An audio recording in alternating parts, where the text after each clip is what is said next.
You know how some people say, it can't get any worse than this? I feel like the universe hears that and just takes it personally. The morning I got fired before lunch started with my cat, Bagel, projectile vomiting on my last clean shirt. Now, Bagel's not a dramatic cat, unless it's a Monday and I'm running late for my first week at a new job. So now I'm scrubbing tuna chunks off a white button-down and wondering if anyone's ever called in emotionally destroyed on their first day. Of course, the only backup shirt I own smells faintly like pizza and possibly despair, but I put it on anyway. Add enough deodorant to knock out a moose and sprint for the bus. That's when I spill coffee all over myself. Before I even get to the bus stop, the lady next to me gives me the side eye. A kid points at my shirt and asks his mom, "Why does that man smell like pizza?" When I finally get to work, the elevator is out of order. Naturally, I trudge up 5 flights of stairs, sweating so hard I'm sure I look like I just ran a marathon through a pizza oven. At my new desk, I try to look calm, like I do this every day. My boss walks by, sizes me up, and says, "Big meeting in 10, hope you brought your A game." I haven't even learned where the bathroom is. 10 minutes later, I'm sitting in a glass conference room, surrounded by strangers who all look like they eat kale by choice. I'm pretending to understand the spreadsheet on my laptop. When my stomach does that gurgle, that means you are about to regret every life decision I try to sneak out. But my chair catches on the carpet, I fall sideways and land with a noise so embarrassing, everyone thinks I farted. I blurt out, "Sorry, new chair, weird acoustics." Like that'll save me. I flash back to my 4th grade talent show where I burped the entire alphabet into the microphone by accident, the teacher called it. A moment we'll all remember. This is worse. I finally escape to the bathroom, only to run into the janitor changing the air freshener. He just stares, I panic and say, "Sorry, I'll come back." But then my stomach makes a noise like a haunted tuba. He goes, "Better hurry, kid, this one's almost out of juice." And I just run into the stall, I handle business, splash water on my face, and return to my desk, determined to redeem myself. But my laptop is frozen, and when I reboot, the projector in the conference room starts mirroring my desktop. In slow motion, I see my group chat pop up. My best friend texts, "If you die in that boring job, can I have your cat?" On the big screen, I try to close the window, but somehow opens Spotify, which blasts "I'm Too Sexy" at full volume. The whole office turns to stare. My boss just sighs and says, "Maybe today's not your day." And that's the story of how I got fired before lunch. But hey, at least my cat still likes me. You think that's the worst? That was just the first morning. Wait till you hear what happened at my next job. You'd think after getting fired before lunch I'd crawl home, eat ice cream, and hide from the world. But desperation is a powerful motivator. Rent was due, and Bagel expected only the finest gourmet cat food. So I did what any logical person would do. Changed shirts, reapplied deodorant, and applied for literally every job I could find before my dignity sobered up. 2 days later, I landed an interview at a hip downtown marketing agency, the kind with neon wall art, beanbags in the lobby,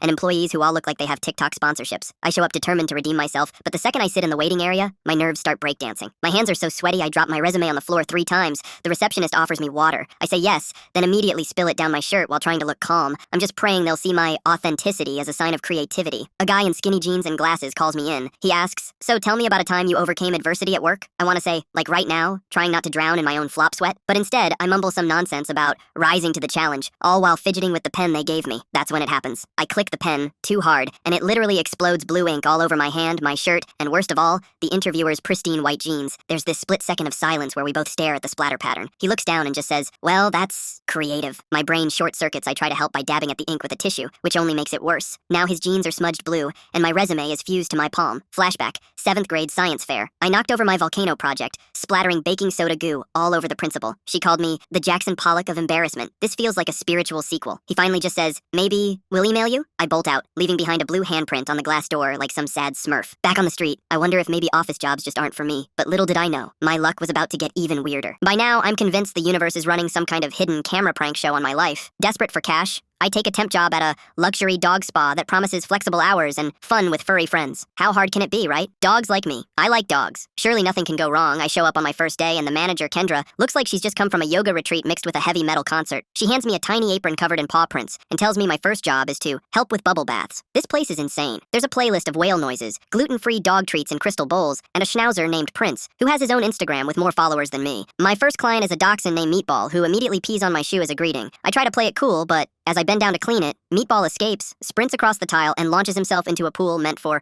hydrotherapy. Suddenly, every dog in the place goes wild, barking, splashing, someone howls along with the whale song. A golden retriever named Cupcake starts chasing her own tail so fast, she wipes out an entire shelf of shampoo. In the chaos, I slip on the wet floor and do the most dramatic split of my life. This wouldn't be so bad if I wasn't wearing khakis that definitely do not stretch. There's a sound like a zipper giving up on its dreams. I hear someone gasp, "Is he okay?" While I try to stand up without exposing myself, Kendra rushes over, hands me a towel, and says in her most zen voice, "Accidents are learning opportunities, but maybe you should take a break in the office." Flashback, 3rd grade field day. I split my pants during the sack race and had to wear my jacket around my waist the rest of the day. I swore I'd never let it happen again. Guess the universe had other plans. I sit in the office, still dripping with dog bath water, as Cupcake brings me a rubber duck and Meatball gnaws on my shoelace. Kendra pops her head in and goes, "You have spirit, but this might not be your calling." I nod, grateful she didn't make me mop the hydrotherapy pool. And just like that, my career as a dog spa assistant ends after a single shift. If you think this was my rock bottom, oh boy, you have no idea. Because my next job, I wish it was fiction. So after my dog spa disaster, I decide maybe I need a job with less movement and fewer unpredictable mammals. I get hired at this 24-hour copy shop downtown. The kind of place with ancient printers, suspiciously sticky counters, and customers who all look one bad day away from a full breakdown. My first night shift is supposed to be easy. Just watch the register and don't break the copier. The manager, a dude named Trevor with a mullet and a t-shirt that says laser jet, no regret, leaves me alone by 9 p.m. I try to look busy, but it's just me, the hum of fluorescent lights, and the faint smell of burnt toner. At 10 p.m., a woman rushes in with a box of cupcakes and a USB stick. She says, I need 1,000 flyers for my daughter's bake sale. By morning. Please, it's for the children. I try to look like I know what I'm doing, but I've never used anything fancier than my mom's home printer. I plug in her USB, open the file, and hit print. Except I don't realize I've sent the entire job to the label printer, not the big main one. Suddenly, instead of 1,000 beautiful color flyers, the label printer starts spewing out tiny, useless sticker versions of the flyer. Hundreds of them, all over the floor, the counter, and somehow inside my shoe. The customer stares at the pile, her eyes wide. I try to play it off. Mini flyers! Great for tiny hands! She does not laugh. I panic, try to stop the machine, and manage to jam not just the label printer, but the main copier too. It starts beeping an error code I've never seen. E47. Consult wizard. Is there a wizard? Is that a tech support thing? I call Trevor for help and he says, just unplug it and plug it back in, man. I do, and all the lights in the store go out, instantly. Now we're standing in the dark, surrounded by 1,000 tiny flyers and the smell of ozone and frosted vanilla. Flashback 6th grade science class. I blew the fuse in my house trying to microwave a fork. My mom still brings it up at every holiday. This feels exactly like that, except now, a stranger is glaring at me while her cupcakes slowly melt. Somehow, we end up using my phone's flashlight and a roll of tape to salvage a few dozen flyers. The woman leaves, not speaking. Just defeated Trevor returns in the morning, surveys the disaster, and says, don't worry, you lasted longer than the last guy. That's how I became a legend, and maybe a cautionary tale, at the copy shop, for one, and only one, shift. But trust me, this streak of misfortune is nowhere near over. You want to know how I ended up banned from a burrito place? So after getting fired from the copy shop, I tell myself, maybe you just need something mindless, like food delivery. Except, apparently, fate wants to see how far it can push me. I sign up for a food delivery app. Think bikes, burritos, and late-night drunks yelling into their phones. My very first order is for a burrito place, famous for two things: portions the size of your forearm, and a manager named Steve who treats guacamole like it's made of solid gold. I arrive, and there's already a line of hangry college kids shouting about extra cheese. The kitchen looks like a tortilla exploded. I finally get the order. 3 burritos, chips, and a tub of guac, bigger than my head. But as I'm leaving, Steve grabs my arm and says, if you drop that guac, you're banned for life. I think he's joking. He is absolutely not joking. Halfway down the block, I'm weaving through a crowd trying not to drop anything. That's when a seagull, yes, a seagull, in the middle of the city, swoops down and whacks the bag. Everything goes slow motion. Chips go flying, a burrito rolls under a parked car, and the giant tub of guac lands upside down, lid popping off, painting my sneakers a lovely shade of avocado green. There are witnesses. 2 little kids point and shout, is he making soup on the sidewalk? An old lady on a bench just shakes her head. The customer comes down to pick up his food, sees the carnage, and just starts filming for TikTok. Steve appears out of nowhere, like he has a guac sense, and bans me on the spot. His exact words, you are dead to me, avocado criminal. Flashback, 8th grade field trip. I dropped my lunch tray and spaghetti landed in a teacher's purse. She never forgave me. Steve is now that teacher.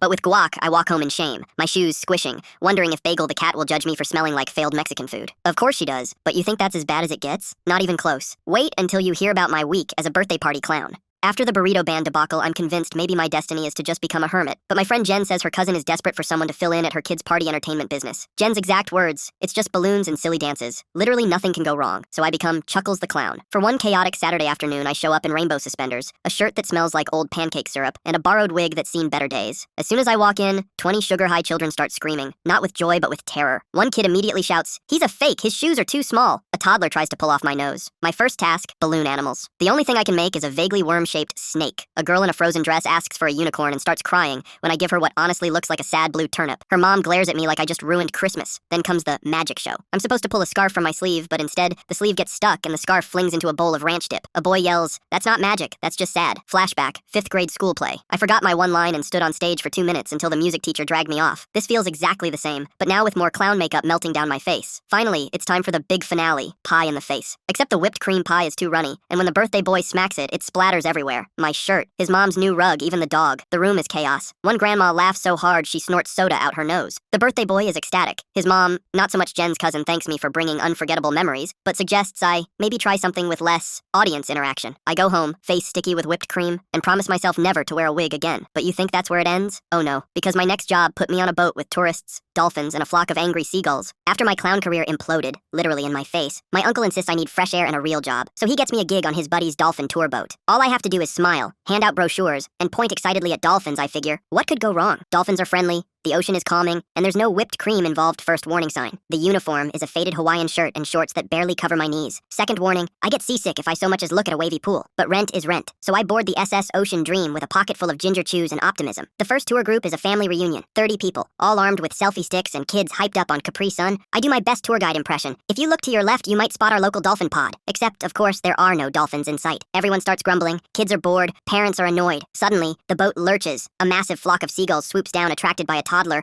with an open bag of cheese puffs. Within seconds, the air is filled with squawking, feathers, and bits of snack food. One seagull lands directly on my head and will not leave. Another one, maybe sensing my aura of failure, dive bombs my brochure pile, scattering papers into the ocean. A tourist yells, "Quick, take a photo. He's like a pirate, but sadder." Somewhere in the chaos, a dolphin finally appears. I try to point it out, but my arm gets tangled in a brochure, and I nearly knock a woman's sunglasses into the sea. Flashback. Summer camp canoe trip. I capsized my canoe and got chased by ducks. Now I'm reliving my aquatic shame, but with more witnesses. The captain tries to help by honking the boat's horn, scaring off the birds, but also sending the dolphins under. The family collectively groans. A kid asks if he can drive the boat so we don't all die. By the end of the tour, I'm covered in feathers, cheese dust, and at least 3 different types of bird droppings. The captain pats me on the back and says, "You're definitely memorable," but I'm not done yet, because next week, I tried working as a waiter at a haunted-themed restaurant. That's right, ghosts, animatronics, and me dressed as a vampire. After the dolphin tour, I decided the only thing scarier than my job history was my bank account, so I answered a job ad for a haunted, year-round dinner-and-a-show restaurant called The Spooky Spoon. Their tagline, "Where every meal comes with a side of terror." My costume? A second-hand vampire cape, plastic fangs that don't fit, and makeup so pale I looked like a TikTok filter gone wrong. My first night, I'm assigned to the crypt room, where animatronic skeletons rattle and fog machines pump out what smells suspiciously like burnt hair. I try to memorize the menu, but everything has a pun name: goulash, frankenshakes, monster mashed potatoes, and my brain keeps swapping orders. First table, a family celebrating a birthday. I try to say, "Welcome mortals to your doom," but my fangs make it sound like,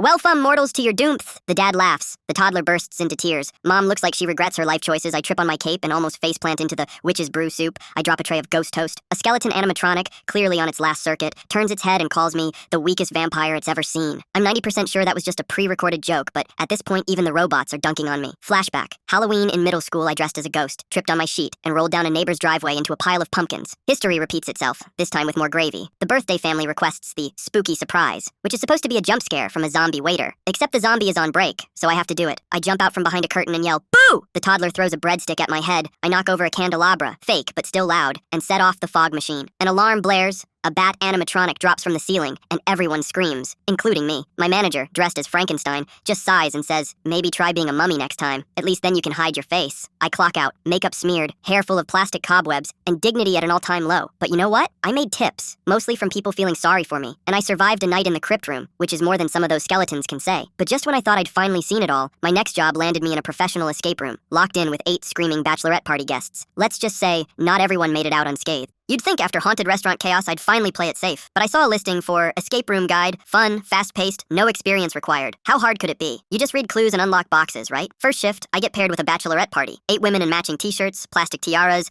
and the kind of energy that says, "We pre-gamed in the parking lot." My job is simple. Explain the rules, watch on camera, and only help if they're truly stuck. Except I am so nervous. I forget to tell them the first and most important clue is hidden under a fake skull on the mantle, so they spend the first 20 minutes searching every inch of the room, except the mantle, and getting increasingly frustrated. One bridesmaid accuses another of sabotaging the wedding by hiding clues. Someone finds a fake spider and throws it across the room, hitting the emergency exit button by accident. Alarms go off, lights flash, and the whole group starts screaming. I rush in, try to explain, and trip over a loose floorboard, face first into the bride's sash. Flashback, 9th grade scavenger hunt. I was so bad at clues, my team left me at a gas station today. I finally understood why. To save face, I offer them an emergency bonus hint and point to the mantle, but the bride is convinced the skull is too obvious to be a clue. By now, half the group is filming TikToks, and one woman is trying to pick the lock with a bobby pin. Eventually, I just open the box for them and they erupt in cheers, like they actually solved it. As they leave, the bride hugs me, still wearing the fake spider in her hair, and says, "Best escape room ever. You should work at weddings." My manager just shakes his head and says, "Well, at least you didn't set off the sprinklers like the last guy. But if you think my bad luck ended there, guess again, because my final gig as a substitute gym teacher led to a dodgeball disaster. So epic, the janitor still talks about it. At this point, I'm running out of job options. My resume looks like a list of things not to do with your life. So when a friend's mom asks if I can sub at her middle school for a day, just one day, I say yes. How hard could it be? Kids love games, right? First period, dodgeball, I figure. Line them up, toss a few balls, let the chaos happen. Turns out 6th graders are like small, caffeinated wolves with zero mercy. I barely finish explaining the rules before the gym erupts into all-out war. One kid, Liam, is clearly training for the Hunger Games. He's ducking, diving, and, no joke, throws a ball so hard it bounces off 3 walls and knocks a water bottle off my desk. Everyone goes wild. Someone starts chanting, "Liam, Liam!" I try to blow the whistle, but accidentally spit it across the room. Flashback 5th grade PE, I tried to impress my crush by doing a cartwheel, split my pants, and cried in the nurse's office. Now, as an adult, I'm living that same shame, except with more projectiles. At one point, I try to join a team to balance things out. Within seconds, I'm targeted by every single kid. I get pegged in the shins, the elbow, and somehow, don't ask me how, the face my glasses fly off. A girl on the sideline yells, "He needs goggles!" I spend the next minute crawling on all fours, searching for my dignity and my left sneaker. By the end of class, I'm limping, sweatier than I've ever been, and swearing I can still taste gym floor dust. The principal pokes her head in and just says, "How's it going?" All I can do is croak. I think I need a sub for my sub shift. After barely surviving substitute gym, I'm convinced I need a gig with less violence. That's how I end up as the banana buddy at the local mall, which is really just a guy in a giant banana suit handing out coupons for smoothies. My boss tells me, "Smile, dance a little, just don't scare the kids." He hands me a sweaty foam banana costume that smells faintly like sadness and cinnamon sugar. I waddle into the food court, head bobbing above the crowd. First 10 minutes, I trip on my own giant yellow feet and spill half my coupon stash into the fountain. Two toddlers see me and instantly burst into tears. Their mom takes a selfie, with me crying in the background. A group of teens dares me to do the floss dance. I try, but the suit is so top-heavy I end up spinning, tipping over, and landing on a tray of cinnamon pretzels. The pretzel stand manager is furious. She points a sticky tongs at me and says, "This is a carbohydrate crime scene." Flashback. Second grade. I dressed as a slice of pizza for Halloween and tripped over my own crust, falling into the punch bowl. Apparently, history repeats, now with more carbs and witnesses. As I try to get up, the foam banana head slips sideways, blocking my vision. I stumble backward into a family eating nachos,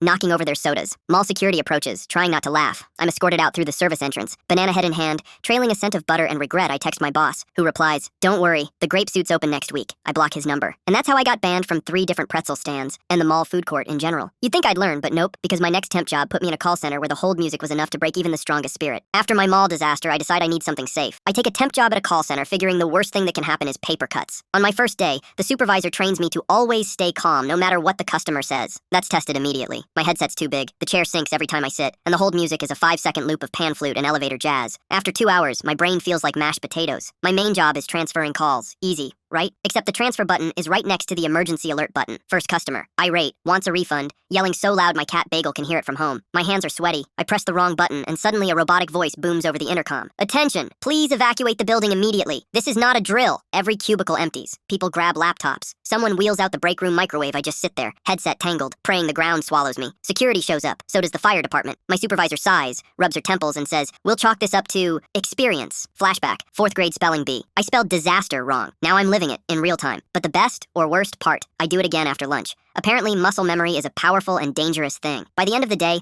I'm politely asked never to touch any buttons again. And just when I think nothing could top this, my final job comes full circle, back to Bagel the cat. After all those epic fails, I take a break, determined to never work again. I start posting dumb videos of my cat Bagel online, her judging me, her barfing on my shirt, her knocking over my smoothie. Somehow people love it. Bagel becomes an accidental internet celebrity. Millions of views, offers for sponsorships, even a line of merch. Bagel's disaster shirts. Subscribe if you want more history like this, and don't forget about like thanks. Suddenly, I'm making more money posting cat videos than all my real jobs combined. Brands send me free cat food. People recognize Bagel at the vet, and my mom brags about her grand cat influencer. Flashback. All those disasters, pizza shirts, banana suits, haunted soup, guac shoes. I realize every humiliating moment somehow led to this. A life where my cat is the real breadwinner. Now, when people ask how I finally found success, I just shrug and say, honestly, I got fired before lunch and never looked back. So if you're ever having the world's worst day, just remember, you might be one disaster away from going viral. And if you want to hear how Bagel accidentally started a beef with a famous dog on TikTok, well,